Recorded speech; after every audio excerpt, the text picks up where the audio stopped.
Bula and Namaste. Welcome to a Fijisan News Update. In our main bulletin today, the Republic of the Fiji Military Forces has started preparing its submission to the Constitutional Commission. Prime Minister and RFMF Commander Commodore Voreqe Bainimarama says the military will make its voice heard through its submissions to the Constitutional Commission. Consultation will start on July 2nd and end on September 30. The new constitution will be in place by the end of February next year.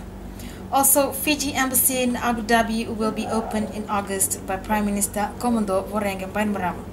This was confirmed from Abu Dhabi by the Minister for Foreign Affairs, who is currently there with the intention to identify suitable locations to accommodate Fiji's chancellery and the residences for the two Fijian diplomats. The opening of an embassy in Abu Dhabi will boost economic activities between the two countries. In business news, Fiji's national airline Air Pacific is now returning to what it used to be called way back in 1958, Fiji Airways.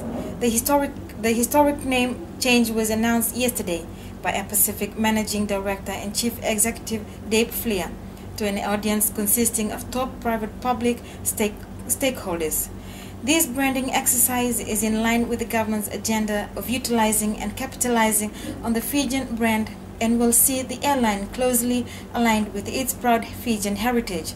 The transition will take place with the arrival of the first of the three Airbus A330-200 in the March next year and take flight in June 2013.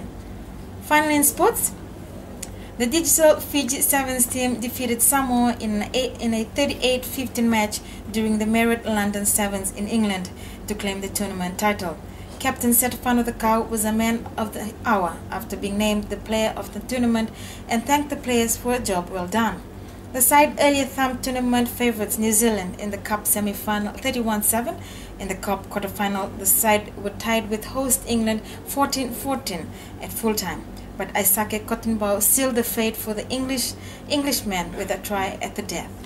Before we leave, let's look at the forecast for today.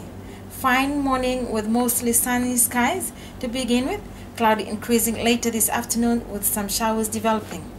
1 or 2 heavier falls with thunder, more likely about the larger islands. That's all for now from the newsroom. Have a blessed day.